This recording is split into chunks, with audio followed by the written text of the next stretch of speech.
As Rotary, we often ask ourselves, how do we grow? Personally, professionally, and organizationally? The answer is simple. To grow Rotary, we need more Rotary clubs. Let's use Anytown as an example. Anytown is a city of 100,000 people and home to one proud Rotary club. But there are hundreds of other people of action, just like us, who are uniquely qualified to become Rotary members. They share the same drive and represent the values and fundamentals of a Rotary member. So why aren't they members? Well, the current club meets on Monday. There are leaders in Anytown who can't meet on a Monday. By excluding this segment, the potential members in Anytown has shrunk. Now consider, what if the meeting is at noon on Monday? There are people who can meet on Monday, but can't meet at noon. So now we have a smaller audience for Rotary in Anytown. Of the remaining group, some aren't interested in a club with a sit-down lunch and speakers. They are passionate about service, but aren't interested in a traditional club experience. And that is okay. The Rotary Club of Anytown isn't doing anything wrong. It just doesn't appeal to particular segments of the community. And if we're going to thrive for years to come, we must adapt and embrace change. In Anytown, we have an opportunity to expand because potential members are everywhere. More than half of the eligible people are prospective Rotary members, waiting to make a bigger impact in their community. But what Rotary Club exists for them? If Anytown creates new clubs at new times and new places, the hidden potential for Rotary will be revealed. As people of action, we must broaden our reach and provide opportunities to all leaders in the community. Together, all of us can grow Rotary.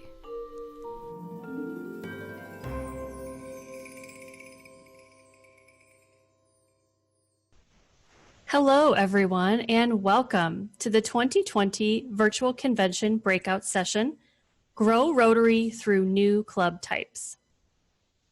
This session is part of the featured breakout program of Rotary's first ever virtual convention. My name is Michelle Latham, and I'm a member of the Rotary staff team. I'll serve as your breakout host for this session. Please note that this session is being recorded. You can protect your identity by limiting your participation if you choose. Because of how many people are on our webinar today, attendees will not have the ability to turn their camera or audio on. The recordings of your session will be posted on riconvention.org about 48 hours after each session.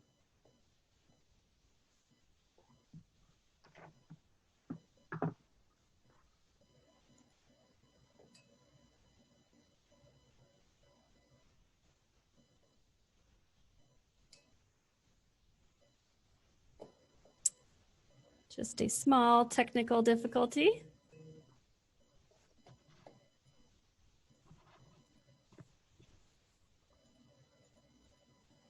Okay, so we want to talk about how you can participate in the session today.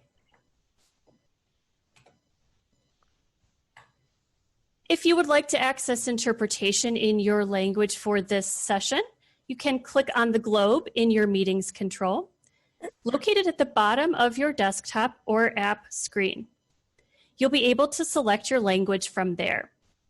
If you need Italian simultaneous interpretation, you'll need to exit Zoom and re-enter using the Interprify link. Make sure that your My Rotary language is set to Italian, and then navigate to the breakout registration on riconvention.org. If you select interpretation, you will still hear the speaker faintly in the background. To mute the audio of the speaker and hear only the interpretation, click Mute Original Audio at the bottom of the language selection list. You will have the option to use the question and answer feature and the chat pane, which you can see in your meeting controls.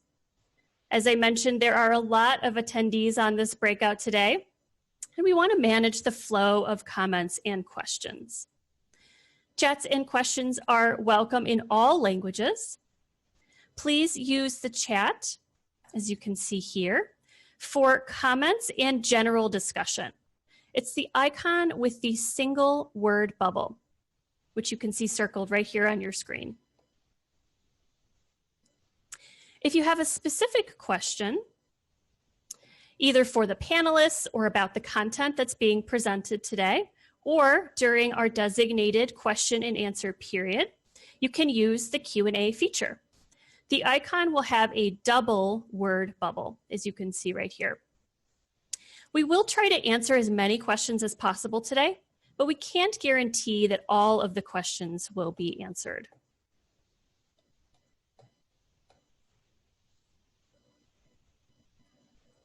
If you need some technical assistance or support during the session, please visit on.rotary.org/breakout-help, and an agent will be able to assist you. This chat is available in all languages. Thank you for your attention, and please enjoy the session, Grow Rotary Through New Club Types.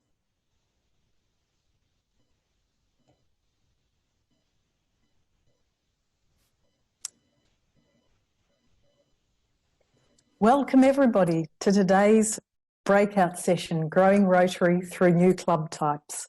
My name is Jessie Harmon. I'm from the Rotary Club of Wendouree Breakfast in Australia. I'm chair of the Rotary International Membership Committee and your moderator for today's session.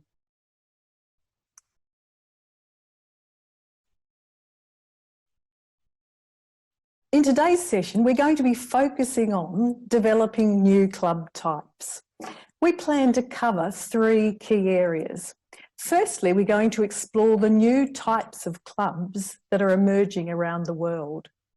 Secondly, we're going to talk about the way that clubs are getting started. And then we're going to talk about the factors that underpin their success. And I guess because we can only do so much in 1 hour, we're also going to point you to some valuable resources that you can look at after today's session. We're also going to leave some time to answer questions at the end of the session. Now, joining me today, I have a very international and expert panel. Our first panellist is Ollie Gopalakrishnan from the Rotary Club of Madras North in Chennai, India. Ollie is a member of the Rotary International Membership Committee. He's a past district governor of District 3230. He's a former district membership chair and assistant Rotary coordinator. And he's passionate about membership and membership development. So welcome, Ollie. Our second panellist is Andy Rajapakse from the Rotary Club of Burleigh Heads in Queensland, Australia. Andy's the incoming district governor and he's a champion at attracting young people into Rotary. So much so that Andy's district has the most Rotarians under 40 and has had the largest membership growth for the last 2 years.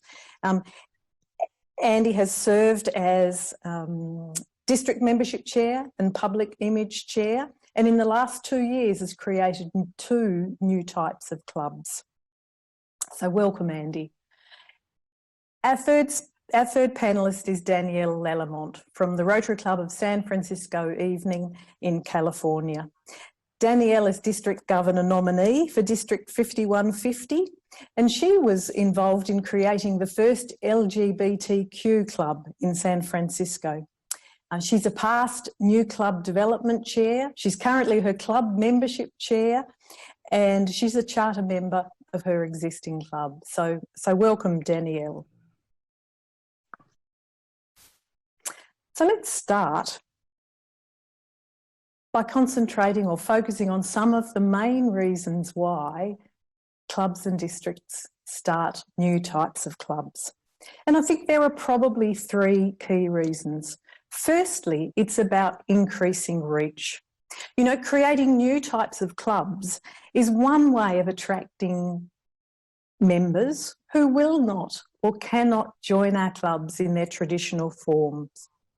but who would still like to be part of Rotary. You know, we recognise that the needs and expectations of volunteers are changing, and our clubs need to change to respond to those changing needs. Secondly, it's about providing a more enjoyable membership experience for individuals. We know that as many as 60% of new members will leave their Rotary Club within 3 years of membership. So by better aligning prospective members' needs with the type of club that they join, you know, we are much more likely to increase engagement and to enhance retention. And we think there's a third reason, which is around delivering increased impact. You know, if we create new types of clubs, we will attract a more diverse Rotary membership. You know, and with that diversity comes the opportunity to, I guess, increase the breadth and extent of our impact.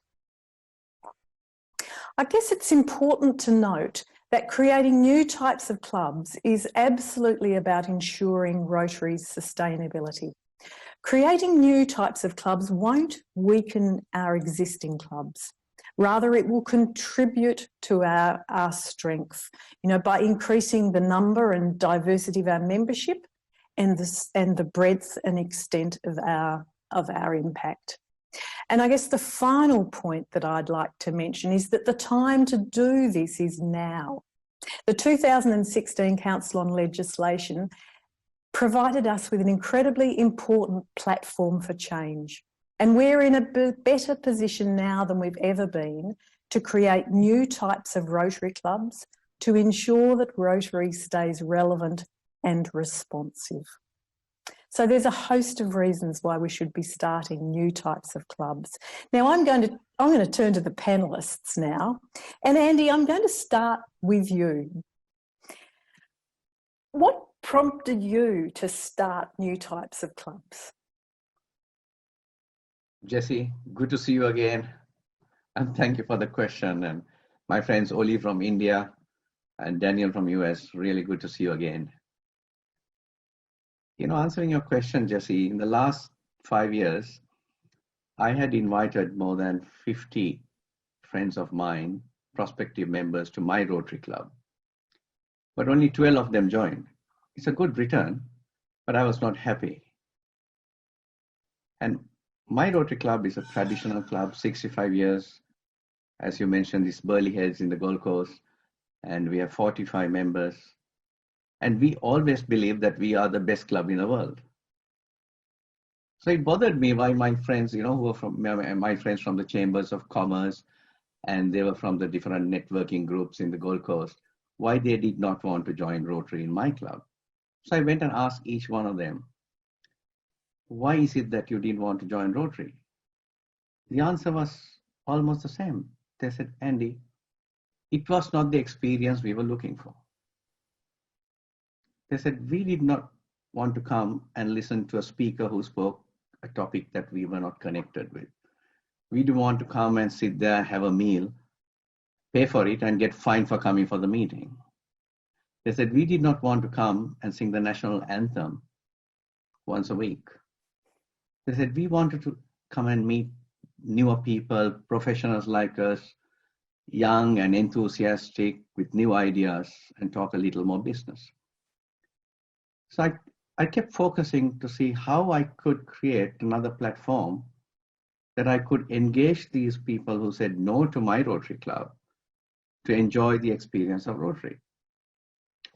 So I started working on another new format of a club. 2 years ago, I started the Rotary Club of Varsity Lakes, you know, quite an upmarket suburb of Gold Coast. And that was an evening cocktail meeting to network corporates who work in corporate sector. It worked very well. In 7 months, we were able to charter a club. Last year, I started the Gold Coast Passport Rotary Club, which was more focused on attracting the millennials, the under 35s. That worked very well too. In 6 months, we chartered a club. So between these two clubs, we attracted 45 members who otherwise would not join Rotary to join Rotary. And that helped us in my district, 9640 in Australia, to grow. So simply answering your question, what prompted me was it was my openness to listen to the feedback from those who said no to Rotary, and then my passion for innovation. Wonderful. Thank you. That's great, Andy. Danielle, I mentioned at the beginning that you were involved in chartering the first LGBTQ club in San Francisco. I'm interested, what were your reasons for starting that club? Thank you. So in our district at the time, I was their district extension chair, which is now called the club development chair. And during that time, we did an assessment throughout our district. So we looked at all of the different communities in our district and were looking to see where we did not have Rotary clubs. We looked at the days of the week, the timing of the clubs that we had in place. And we were trying to identify areas of opportunity for us to serve other areas of communities. So in San Francisco, we have different neighborhoods, districts, and one of the areas that we do not have a club was in the Castro area of San Francisco. And the Castro area itself is predominantly LGBTQ community, businesses and residents as well. And so we found that this could be an option. And so we went into the community. We met with community leaders. We met with Rotarians who were in other clubs that lived in the Castro or worked in that area, and talked to them about whether it would be a good fit for Rotary to serve in that community. And it was definitely met with so much enthusiasm. And yes, we could absolutely serve in that community. And so we created a club, and without realizing that this club was the first LGBTQ focused club. And also from that, we've been able to serve that community, but other clubs that have been LGBTQ focused have been created in other areas of the world. There is now a fellowship that's been created through Rotary International. And the reasoning for us is more of that it was the community that we wanted to serve. I think that it was extremely necessary in our community because it was one that we were not serving. The other piece to this is the club itself. When we first created the club, we wanted them to define how they were going to meet. And we did not want them to think that they had to make it a traditional model. And so whether they wanted to be online and in person. So we let the club decide through their leadership what they wanted to do. And that was how we came to creating the club. Wonderful. That's great. And I am going to come to you, Ollie. I mean, India is different. You still have a growing membership base in India. You know, what are the primary reasons there for starting new clubs and new types of clubs? First, let me thank you, Jessie, for this wonderful opportunity sitting at one corner of the world, talking to people around the world. Truly, Rotary connects. Well, in India, we can say that Rotary is growing. We do see an increase in membership. In general, people are showing interest and also eagerness to join Rotary clubs. The growth is happening in traditional clubs. But you see, there is also a flip side to this. I mean, traditional clubs face few perennial challenges. One major challenge is attendance. And because attendance is poor, there is less engagement of members with the club. When members are less engaged with the club, comes retention issues. Members also leave clubs in numbers that does not give us healthy retention percentages. In large cities, Attendance has been an issue for more than one reason. Commuting from workplace or home to place where club meetings happen is a real problem. Cities are widely populated, so traveling to meetings takes a lot of evening time. Secondly, work culture all over is changing. Long work hours, working day stretches beyond the usual 9 to 5, makes it difficult for a member to attend meetings. I believe to overcome attendance and other challenges, we encourage new type of clubs. Having new type of clubs is a great idea in India. We have satellite clubs, then of course e-clubs. These are catching on in India. Right. Thank Wonderful. you. That's terrific. So there's a range of reasons there. So let's turn the discussion now from the reasons for forming new types of clubs to the types of clubs themselves. I guess we can see probably 8 different types of clubs that are emerging. You know, we're generally familiar with our traditional club. It's been at the heart of our Rotary experience since we started. We're also familiar with Rotaract clubs, and it's been great to see them elevated to the status of partner. And similarly, I think we're getting more familiar with e-club arrangements, and this current pandemic is certainly giving us all an unexpected opportunity to experience an e-club membership experience. But some of the other the club types that are mentioned on that list may not be as familiar to you. And so we just might spend a moment on those. I guess the best way to think about satellite clubs is as a club within a club. You know, they're sponsored, supported by a larger club, but they can generally start as a smaller group. You know, they'll have, the satellite club will have its own meetings, projects, bylaws and board.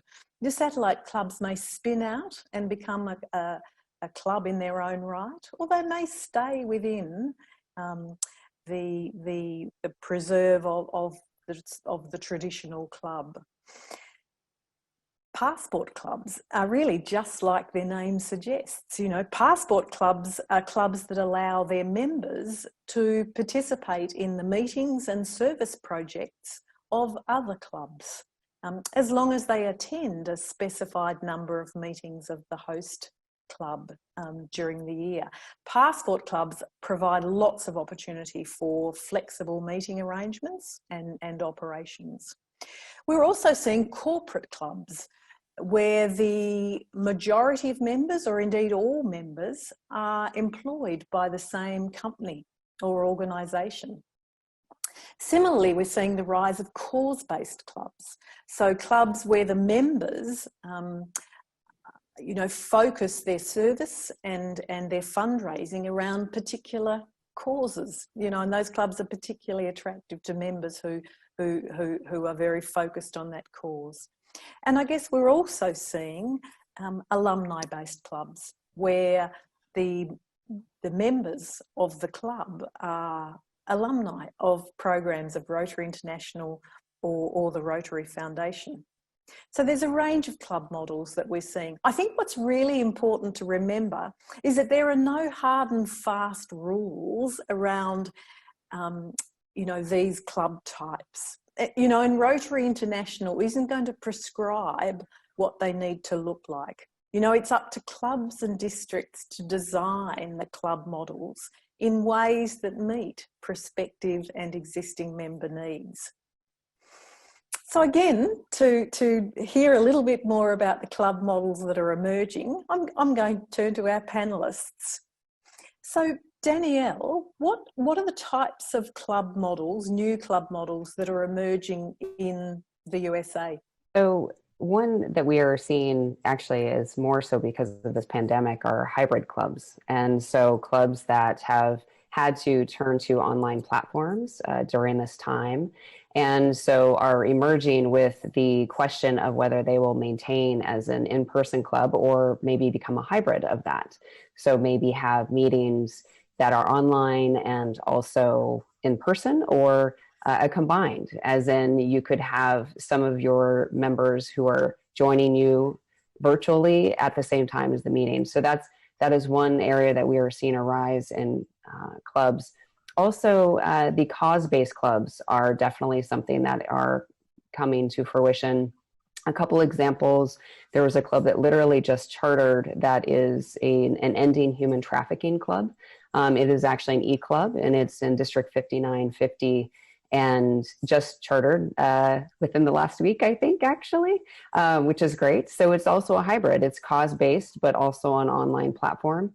Another club that had chartered is the Minnesota Veterans Club. So this is a club that serves activity for veterans, and the majority of their members are also veterans. So that's another example of a cause-based club that we have had. Alumni-based are something else that we are seeing more of. So clubs that are, as you said, they are alumni from different areas of Rotary. So one specific that was highlighted in the Rotarian as well is the New Voices Rotary Club, which is a RILA-based club. Their members were all graduates of RILA. And then we are also seeing more corporate clubs, which have become a little bit more popular, where you have professionals who are not able to leave the workplace to travel to a club. And so for them to be able to engage in this process within their company and have a club there as well is something that is becoming more popular. And I think that beyond actually all of those, Passport, and I know that we will talk more about that, that is also more popular, but we have this opportunity now with more online platforms and with these hybrid clubs that I think we will see even more clubs who have been somewhat traditional in their format, maybe changing and adapting to different formats. I expect that that's probably inevitable.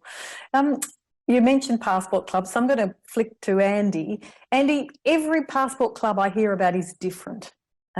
What is the Gold Coast Passport Club like? Well, it's another type of a Rotary Club. I mean, Passport Club members pay RI dues, they pay district dues. But the difference is, like Oli said, attendance is very flexible. The attendance is more flexible and is more affordable. So the Gold Coast Passport Rotary Club that I formed last year, it has 28 members now, and 24 of them are under 35, men and women. Now they meet, the Gold Coast Passport Rotary Club meets only once a month to a wine and cheese networking. And that's what you can see in the slide. And you really see it's a wine and cheese, very friendly, very easygoing club. Their whole idea is to come to connect with people. And they only pay $10 for the wine and cheese once a month. So that's very affordable. And they are Rotary dues, they pay monthly $30 a month instead of paying $300 a year. And they pay it by credit card or debit card using a Square reader. And that becomes more convenient for them. And the concept of the Passport Club is actually to promote collaboration. So the Passport Club members can collaborate with other Rotary clubs in the area, help the other Rotary clubs. And it's more like a feeder club. It's not a threat to the existing clubs. Now, during the month, the Gold Coast Passport Rotary Club members, what they do, some of the members get together and they join the other Rotary clubs in Gold Coast. We have 20 other Rotary clubs in their projects. There are another group of members in the club. Once a month, they would go to a local cafe and have breakfast and chat with the owners and the staff and support the local economy. Another set of members in the club will go join a local charity, which is not a Rotary charity, independent charity, which is of their choice, and support one of their projects. The whole concept is to get engagement. It's more engagement rather than coming for meetings. Now, the Gold Coast Passport Rotary Club have got a very smart app called the Trello. With the Trello app, each member records what they do, their engagement and their service. So everyone knows what each one does. Now, one requirement of a Passport Rotary Club member is to give 30 hours a year towards community service. That's not too much to ask. Now, last year, I know some of the members of the Gold Coast Passport Rotary Club went to Indonesia. You may see in the next slide that they supported their native laptops and books and things like that, and supported a children's school in Bali. But at the same time, some of the members got involved in another Rotary Club on a ramble, going around the Gold Coast city with clues, looking for the history of the city, and that's fancy dress kind of thing. Some of the members last year went to Croatia and met up with Rotarians in Croatia.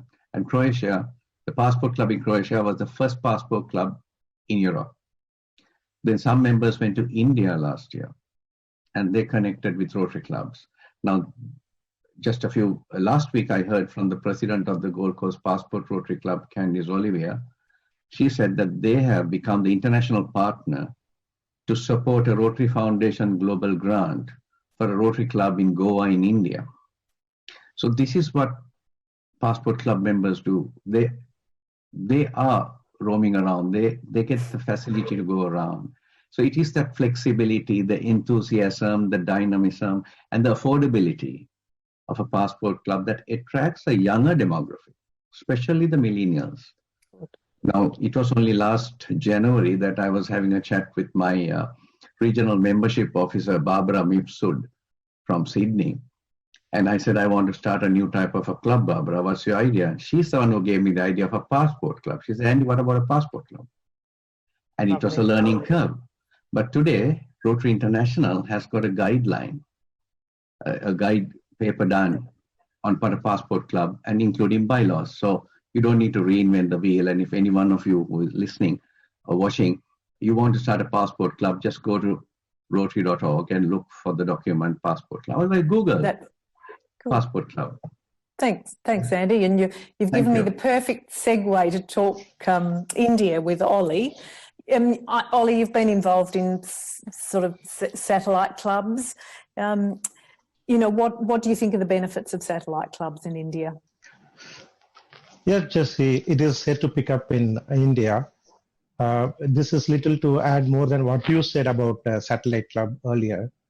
Well, a satellite club, as we know, is a short-term transitional club, a club before it blossoms into full-fledged Rotary club.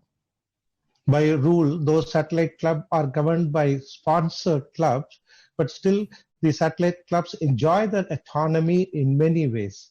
They can have their own meeting place, meeting timings, club dues, and many other things. These are distinctive features of satellite clubs. I consider make it beneficial for younger generations of Indian population. As you know that it's a fast growing professional population in India, and these young people desire to be socially relevant. Even though they have very busy work life, and I think for being socially relevant, these young professionals understand that a one-man army doesn't work. These youngsters show great interest to join social forums. They know that through social forums, they can make a difference. By their actions, they can make effective difference in the community to work together on a common social platform. For all that, Rotary is more relevant to these youngsters. It offers logistics and methods which I believe is more suited for the kind of functioning. Also, these young professionals obviously take pride in being part of an international organization like Rotary. As I said earlier, we have to accept that traditional clubs pose challenges for some, like the venue and timings of meetings, about which I said earlier. Because most traditional clubs meet inside the city, traveling and parking is a huge challenge. Also, for few others, cost of being a member in traditional clubs may be expensive. Though the law says that the dues, Rotary International dues for both the traditional and satellite clubs are same, yet the satellite clubs can have their own dues, for the meeting place and the food and other things. So this can make it a bit inexpensive for a member of a satellite clubs. So satellite clubs provide opportunity for these young professionals to be part of one Rotary, and second, be part of a big and senior club. These members of satellite clubs meet in ways that better suit their needs. So they get that greater autonomy. I think this is going to be a great benefit for young professionals of India. Thank you, Jessica. Thanks, Ollie. That's great. So we've talked about why start new types, and we've talked about the new types. Let's just spend a little bit of time talking about the formation process. And I'm not going to go through all of the stages that are identified on these next two slides. You can read more about them by downloading the Rotary International publication Starting a Rotary Club from the RI website. But I do just want to pick up on a number of sort of considerations, things to remember as you move through the process of starting new types of clubs. I guess firstly, when you're researching your opportunity, don't limit yourself to thinking about the traditional club model alone. Consider new ways of organising clubs. Ask prospective members what club experience they would like to have. Secondly, as you're getting organised, make sure you've got stakeholder support from all the important people, particularly your district governor, and make sure your champion, the person starting up the new club, is energetic and enthusiastic. In terms of communications and communications plans, make sure you tailor your communication to suit the various audience segments that you have, and use a mix of communication medium. So new media as well as traditional media. And I guess when you hold your informational meetings and when you recruit charter members, just recognise that it will take time. Be persistent and don't get despondent if it feels at times like it's 2 steps forward and 1 step back. And as you're getting organised, listen to your prospective members, and take on board their suggestions for club experience. Make sure it's a very member-centric club. In terms of submitting your new club application, get the paperwork right. The easiest way to do that is to go to your Rotary International staff at your regional Rotary International office. And finally, when you get your new club ready to charter and chartered, please celebrate and publicise. It is a wonderful event, and continue to support your new club. They need that support. Now I'm going to turn again to the panellists for some questions. A bit mindful of the time. We do want to make sure there's time for questions at the end. But Danielle, I'm going to start with you. We've talked about the process there just quickly. Where do you think are the most important parts of the process? I think you did speak to some of the most important parts. I think that an assessment of your area, your community, to see where you do have opportunity, maybe look at what types of clubs you have, and is there an area there that you could supplement with something different. Also, deciding on a champion or having somebody who is a champion, and like you said, key stakeholders for that as well. Without those, it's hard to get the club chartered and to continue. And I actually think that the final piece to this is, after you get to the chartering process and you've celebrated, what is your plan for after? And how are you going to continue to support those clubs once they have chartered and for the first 2 years that they are there? Many clubs that we are chartering in this new territory of different types of clubs need support. And I think it can be a challenge for them to navigate in this new world of clubs. And so it's very beneficial for them to have that support. Mm-hmm. We've touched on the key considerations. I haven't particularly touched on the obstacles. I presume you faced some obstacles as you've started new clubs. How have you addressed them? So I think one challenge that people may have is that they are used to the traditional model. And so looking at clubs that are not traditional is a little bit of a stretch for some people, because they are used to clubs being, meeting around meals at certain times. And so having these different, online platforms or hybrids or meeting at different times or maybe not having meetings every week can be different for people, and to wrap their head around that process. And we did initially see that when we first started creating some of these clubs in our district.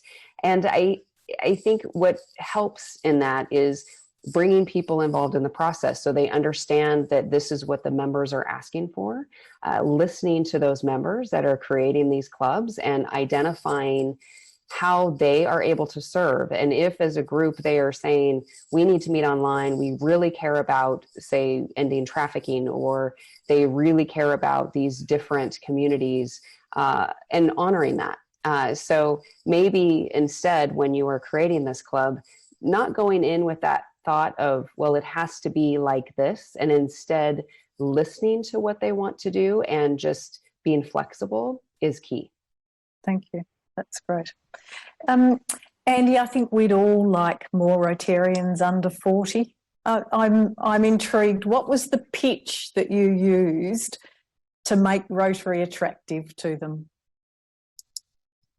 Jessie, that's a wonderful question. For an international marketer like me, I love that. Pitch is what we live on. My pitch is the word passport.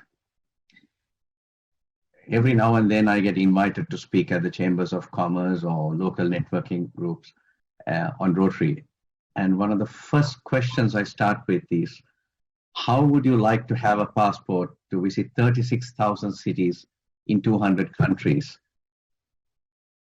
to meet new people and enhance your network? Everybody in Australia want to network. And there are 1,800 networking organizations in the country here in Australia. But everyone is not credible. But Rotary is very credible. But when I ask that question, they just open up, the eyes pop up, and I quickly come up with a solution. And I say, if you are a member of a Rotary Club, you could visit all these cities and countries like how I do and make new friends and new contacts. And I seal it by saying, do you know that there are more Rotary clubs in the world than McDonald's outlets? So it's easy to find a Rotary club. And they say, no, we never knew that. And that's a good pitch to connect, because people open their eyes and say, oh, you got more Rotary clubs than McDonald's outlets, then you must be very big. And then I quickly have to close the sale and I say, would you like to check out a Rotary club closer to you? 90% of the time they say, yes, that looks a good plan. And then I tell them, what's the best email that I can send you an invite? That's when you close the sale. So, pictures are very good, but we have to be very short and like a story that they like to hear, not what I want to say. Now, this is a pitch we did. You see the slide of a one-page advertisement in a popular budget airline in Australia called Jetstar. It was last September. I don't know whether we can do it this September, but this was last September. And if you see, this pitch was pitching at the under 35 group. And we spoke about 7 things you did not know about Rotary. Bigger than McDonald's, more places than McDonald's. It was traveling, meeting friends. And we pitched it with 3 of our youngest Rotarians in the district 9640. They're all under 30. They're talking about their travel and how Rotary connects them. So this is the pitch that I have: to meet people, go across the world, and the network, how we can connect people. And that's what they would like to see. And let's make every pitch a little story that people like to hear. That's great. That's great. So Thank appropriate you for this year's theme, Andy. I said at the outset that we could only do so much in the time that we have together. And so I think the important thing is to be able to share with you some of the resources that are available to all of you as you start to think about creating new types of clubs. And there are a host of resources. Rotary International produces a range of different resources in different formats. There are publications that you can download from the RI website. Starting a Rotary Club is a terrific document that will give you good advice. There's a series of guides too, guides to passport clubs, guides to satellite clubs that are also there and downloadable. And also downloadable the Club Models Matrix, which just gives you a little bit more information about the 8 models that we've talked about earlier today. There are learning modules in the Learning Centre that you can use. There are also specific pages on the Rotary International website, and I've included there the flexible options for clubs page. And again, links to a host of resources that you can use. There are also digital resources that you can get from the Rotary International website. I've included their Rotary Leader and Rotary Voices, and of course we can now add the Anytown video. That's just a nice little snapshot that you can use in your club. But there's also any number of people who will help you. Your district leaders, we've mentioned the governor, but you've got assistant governors, new club development chairs as well. There are the zone coordinators, the Rotary coordinators in particular.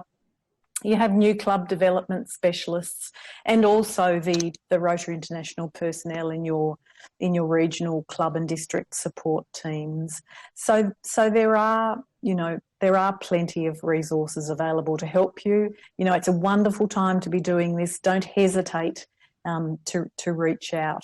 Now I'm going to go back to the panellists again, and I guess just quickly, Ollie, where do you think, when you think about the formation process, where do you think support is needed most?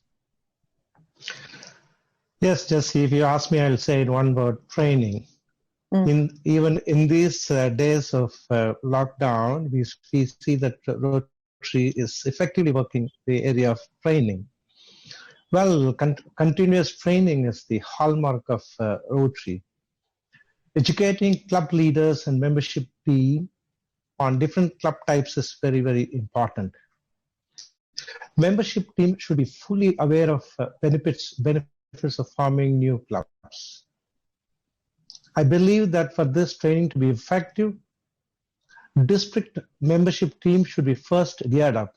Also, Rotary coordinators and assistant Rotary coordinators can play a pivotal role in training district membership team along with the incoming district governors.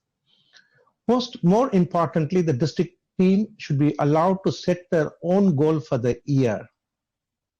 The goals of the club or membership should be in line with the district goals on membership.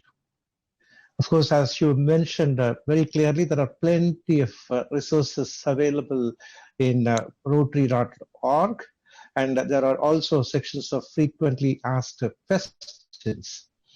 It is just that members should be encouraged to make use of the vast information available through these sources. I think this would be more relevant. Thank you. Wonderful. That's great. Thank you, Ollie. And Danielle, I mean, you've been a new club development chair. What support do you think the district management, the district membership chair, the new club development chair can provide? I think they can provide support not only with the formation of clubs and finding new areas that you can grow in your district, but also in post-chartering. So after the club is chartered, and making sure that that club is supported fully within the district, and whether that means the district is the cheerleader with that club or whether that means they're helping the sponsor club, depending on how the club is chartered, but they are able to help support and maintain, so that way they are a sustainable club. That's great. That's great. Now, I do want to get to a couple of questions before we finish, but I'm going to come straight back to you, panelists, and just ask you, reflecting on new club types, the process of formation, resources and support, what do you think are the key success factors? And Andy, I might start with you. Thank you, Jessie. Very briefly, one of the key success factors of our district growing, being the fastest growing district in Australia, is that we have formed all these different new types of clubs. We have e-clubs, we have satellite clubs, we have alumni clubs, we have passport clubs, and in my year as district governor in the coming year, I'm going to start corporate clubs. So these new format clubs have helped us to grow Rotary, and that's why we are growing, but we're also retaining. But another success factor is that whenever I formed a new club, I didn't join the club. I'm still in my Burleigh Hills club, but I always found a community champion to lead that club and bring in the people who would like to join a Rotary club. So that it's the community champions network that we would use rather than me trying to call my friends and ask them to join a club. And I think that is what is important. The success factor is that we have a community champion. Lastly, is that I think we should all give it a try to start a new format club, because I believe, you always laugh at this, Jesse, I always believe it's easier to build a new house than renovate an old house. And let's give it a go, because the worst is we will fail, but it's okay to fail. Thank you. That's wonderful. That's great. Danielle, is there anything you'd add to that? I would add, as he said, the champion and also looking outside of the different clubs, and then also the post-chartering phase. I think that that is extremely important for clubs to make sure that they are supported and able to get off the ground. I think that Andy said it excellent. Oh, well done. And Ollie, any last success factors from you, just very quickly? Yes, in the changing times today, it was unlike 2 or 3 decades back where members used to wait. We waited and joined in Rotary. Today, these things cannot be expected of. And also, members are all coming in today in large numbers, especially in India. So now the clubs, in order to have their engagement and the retention, should explore the ways. There are plenty of new types, as we discussed here. There are already e-clubs are there in our part of the world, and Rotary clubs becoming Rotary clubs, alumni becoming Rotary clubs, and also other organizations like roundtablers, past roundtablers becoming Rotarians. All these things are there. So the clubs and districts have to explore all these types, and they should offer to the new generation. And I think that would ensure membership retention. Thank you. That's great. Well, thank you, panellists. Now, we do have some questions. We're not going to get to them all. We've got homework. We'll have to do that afterwards. But let's tackle a number of them. Danielle, I'm going to direct this one to you. I mean, we've talked about new club types, but there's a number of questions around, is it also appropriate to try and change existing clubs? So what I would say is I would survey your members and to find out if your members are thinking that they want to reformat and try something different. If you find that 75% of your club members are no longer able to meet at, say, breakfast time or whichever time the club meets, and you find out that, oh, maybe they would be able to do an evening meeting, or maybe they might want to change a meeting to a weekend, then I would try a pilot. Just as Andy had mentioned, it is worth looking at what has changed in your club. Clubs evolve and they change and grow, and as do your members. So your members may change from being in their careers to retiring. So maybe their time has changed, or vice versa. You could have a club of people who are in their career, so they need to reformat so that they are able to work at it within their job time. So I think asking your members specifically first if that is something they want to do, and try it. I know a number of clubs that have actually completely reformatted their club, and it has been successful for them. That's wonderful. Andy, there's a question here about, is it possible to mix types? Can we have the hybrid of the sort of, the satellite club and the e-club together? What do you think?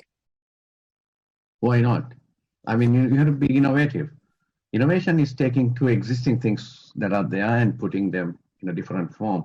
So yes, why not? We can have a satellite club and an e-club.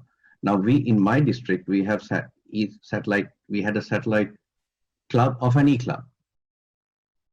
And that later became a club by itself, another e-club. So yes, an e-club can have a satellite club of the e-club. Lovely. And I'll ask one more question. Thank you. I'll ask one more question, and we might see who wants to jump in on this one. Who are the best people to start clubs? Who can start clubs? Danielle, I'll go to you, and then I'll ask Ollie. Sure. Who do you? So, it's interesting because I think that if you have a person, any Rotarian that's in your district that has identified, it can be anybody, from somebody who's in a club that sees an opportunity. It could be somebody who is in the district membership committee or team. The majority of our clubs that we've had started in the last 7 or 8 years have come from a number of sources. It hasn't all been from one person. So I think it comes from any of the Rotarians that may be thinking they might want to start a club. Thank you. Ollie, would you add to that? Yes, I agree with what she said, but in addition to that, the team is very important, be it at a club or the district. The membership team is very important. If somebody comes out with a proposal to the club, then the club membership team should explore the possibilities of starting a club, then they go to the district. So I feel that the club membership team plays a very vital role in forming a new club. That's wonderful. Thank you.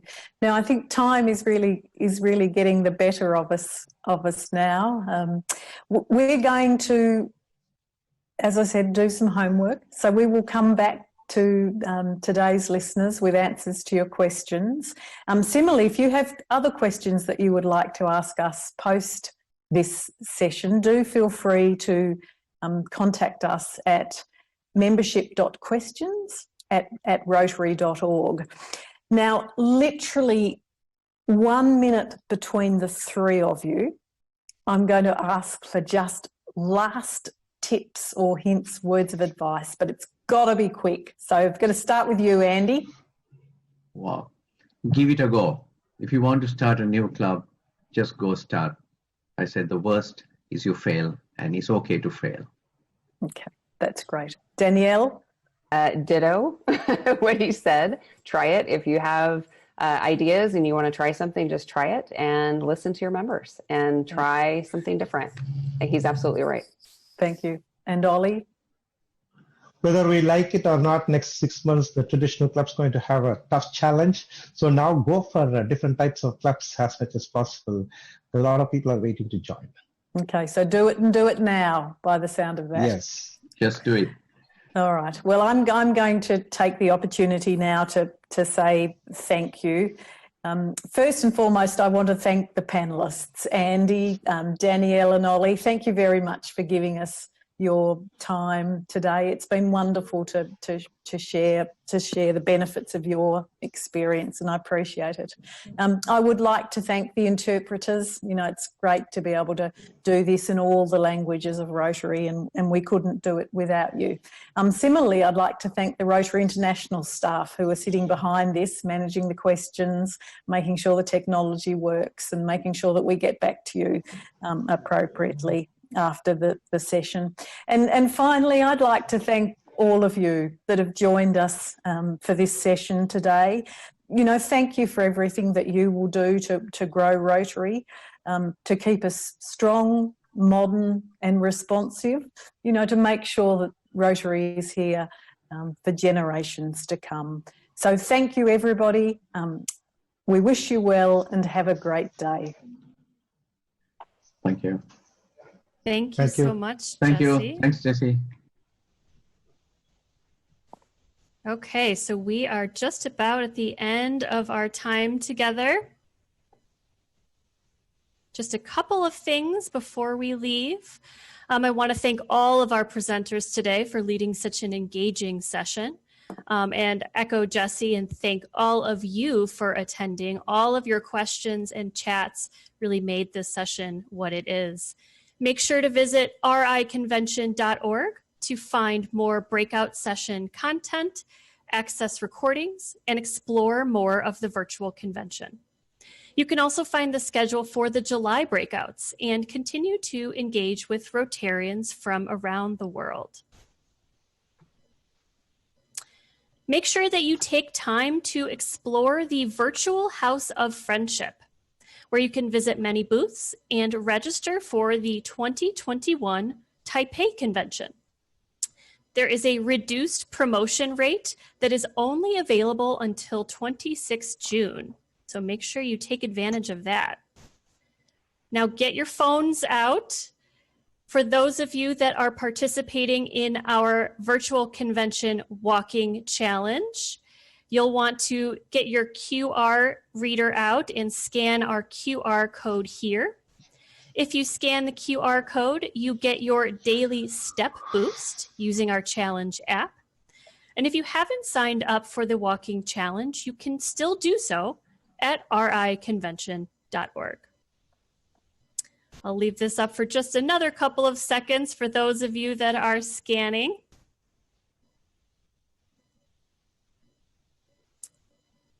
And that takes us to the end of the session. I want to thank you all and encourage you to enjoy the rest of the virtual convention. Take care. Goodbye. Thank you.